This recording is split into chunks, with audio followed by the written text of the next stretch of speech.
Bernoullis theorem. This is a topic from Mechanical Properties of Fluid chapter. This is an important derivation and applications of Bernoullis theorem is equally important. Okay, so let us see what is Bernoullis theorem. Bernoullis theorem is based on the principle of conservation of energy. Okay, so it's based on conservation of energy. So as per the Bernoullis theorem principle, the available energy per unit volume remains as a constant. That is Bernoullis theorem principle. Available energy per unit volume remains as a constant for a tube of flow. That means if water is flowing through a tube, if you have a tube like this, if the water is flowing through this tube, if water is flowing through this tube and this tube is kept like this, okay, it's kept at a different height. This is at height h1 and this is at height h2. So if a tube is kept like this, the energy per unit volume at this point of the tube and this point of the tube is a constant. That is Bernoullis theorem. Energy per unit volume is a constant for a tube of flow. Okay, so for this derivation, we will consider a tube with a different area of cross section. As you can see in the diagram, this here the area of cross section I have considered it as A1, and here the area of cross section is considered as A2. And this tube is not kept horizontally, the tube is kept like this. That means this side is at a height h1 from the ground and this side is at a height h2 from the ground. Now you know pressure is force by area. Since area is different, pressure will be different. Okay, so I can mark the pressure at this end is P1, the pressure at this end is P2, the pressure with which the water flows through the tube. That is what I am talking about. Now, I am considering a time delta t. In that time, the water is flowing from point B to C. In time delta t, water is flowing with a velocity v1 from B to C. Velocity v1 from B to C in time delta t. So velocity into time is distance, right? So this distance BC I can write it as this velocity v1 into delta t. Similarly, from D to E, from the other end, from D to E, let the velocity be v2 and the same time I am taking delta t. So in time delta t with velocity v2, it travels D to E. So this distance D to E I can take it as v2 into delta t. Okay, so that is the construction or that is the diagram. Now what we are doing is, we are going to find what is the work done. Work done at this end you will find, work done at this end you will find, and you will find the net work done. That is the first step. You have only 3 steps. You will find the net work done, you will find the change in potential energy, you will find change in kinetic energy. Then you will apply all the 3 in your work energy theorem. That's it. The derivation seems to be lengthy, but only that much is what we are doing. We know what is work done. Work done is force into displacement. So here W1 is F1 into S1 and F is what? Pressure into area. So P1 into A1 and displacement is what? V1 into delta T. You will write like this. And you know area into distance is what? Volume. Volume is length into breadth into height. Length into breadth is area, into height means it is volume. So area into height is volume. So P1 into delta V, this delta V is volume.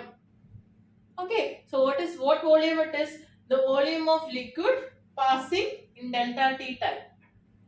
So here if it is delta V volume, if 5 ml of water is crossing in 1 second, here also the 5 ml of water will only cross in 1 second. In a given time, the amount of water flowing will be the same. Okay, so here P1 into delta V, where delta V is the volume of water flowing in time delta T. Now, similarly, we will apply work is equal to F2 into S2. In the other end, work is equal to F2 into S2. F2 is what? P2 into A2 into S2 is V2 into delta T. Here also you can see area into distance is volume, the same volume. As I told you, the same time you consider. In both ends you are considering same delta T, so the volume is the same. So the volume is P2 into delta V. Now what is the net work done? W1 minus W2. Initial work minus final work is the net work done. So W1 minus W2, that is P1 minus P2 into delta V, because P1 minus P1 delta V and P2 delta V, that is P1 minus P2 delta V. Put it as equation 1. So you got the expression for net work done. Okay. Now we know the work energy theorem is what?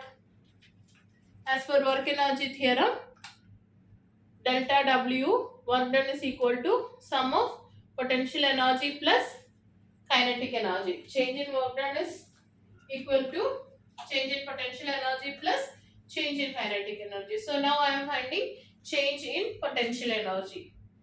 What is change in potential energy? mgh2 minus mgh1. mgh2 minus h1. And this is mass. Mass, I will write it in terms of volume. Mass is volume into density. Density is mass by volume. So mass is density into volume. So that I have applied. Volume into density into gh2 minus h1. Put it as equation 2. Change in kinetic energy is what? Half mv square. v2 square minus half m v1 square. So half m v2 square minus v1 square. Here mass I will put it as volume into density delta v into rho. You will get equation number 3. Now all these three, 1, change in work, change in potential and change in kinetic, you will apply in the work energy theorem. So when you substitute in the work energy theorem, 1, 2 and 3 you will put it here. You will get like this. And you all the terms you have what? Delta v. So divide with delta v. All delta v is gone. So you will get P1 minus P2 is equal to rho g h2 minus h1 plus half rho v2 square minus v1 square. Take all the 1 terms to one side and 2 terms to the other side. So P1 minus P2 going other side. Half rho v1 square you will take here. Half rho minus h1 you take here. Half rho g h1 and half rho v1 square this side, the other to the other side. So what you are getting? P1 plus rho g h1 plus half rho v1 square is equal to P2 plus rho g h2 plus half rho v2 square. What does that mean? P, pressure, plus rho g h plus half rho v square is a constant. Okay, that is equation for Bernoullis. So this is known as Bernoullis equation. And what is this P? P is the pressure per unit volume, isn't it? Right, P is what? P1 minus P2 into delta V, right? So delta V we divided. So pressure energy per unit volume is P. Rho g h is what? Potential energy per unit volume. This is what? Kinetic energy per unit volume. Pressure energy per unit volume plus potential energy per unit volume plus kinetic energy per unit volume is a constant. That is your statement. Available energy per unit volume is a constant. Okay, hence equation for Bernoullis theorem. Go through the equation. So what you can write as a statement? For a given flow of a fluid, sum of pressure energy per unit volume, potential energy per unit volume and kinetic energy per unit volume is a constant. That is Bernoullis theorem. For a steady flow of fluid, pressure energy per unit volume, sum of pressure energy per unit volume, potential energy per unit volume and kinetic energy per unit volume is a constant. That is the statement for Bernoullis theorem. Hope it is clear. Now we will consider two special cases. The first case we will assume the flow is horizontal. Okay, special cases flow is horizontal means the tube is kept horizontally. That is H1 is equal to H2.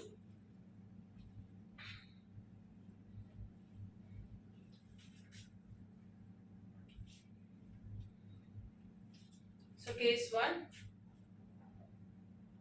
flow through a horizontal pipe.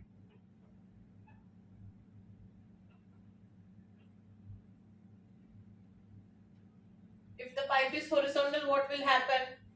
This rho g h1 and rho g h2.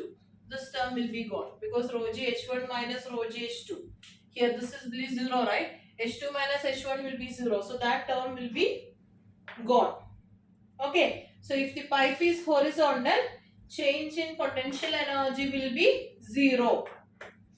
Okay. If the pipe is horizontal, change in potential energy will be 0.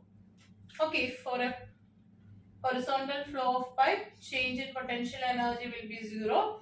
Therefore, what will be your equation? P plus half rho V square is a constant. This is equation for a horizontal pipe. Now, second case, if the fluid is at rest, case 2. Case 2, if the fluid is at rest.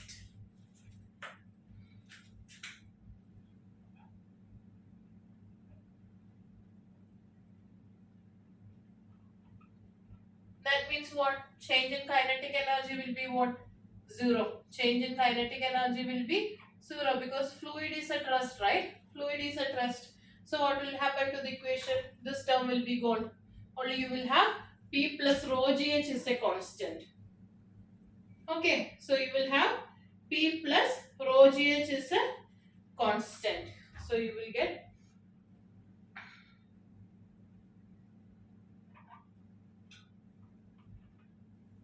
that is the expression if the fluid is at rest.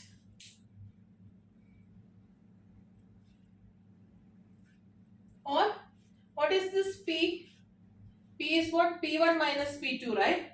So P1 minus P2 is equal to, you will get it as rho GH. Isn't it? Rho GH2 minus H1. See here, P1 minus P2 will be equal to rho GH2 minus H1. This is actually the equation for hydrostatic pressure. That means static means velocity is 0. It's not moving. That is the meaning of static. So if you are asking hydrostatic pressure, that means the fluid is static. Okay, at that time the pressure is P1 minus P2 is given by rho GH2 minus H1. So this is actually the expression for what? Hydrostatic pressure. Okay, so that's all about the Bernoullis theorem and its two cases. If they are asking Bernoullis theorem, you have to write up to this. Now applications are there. Two applications we have to study that we will see next. So take it down. Hope it is clear.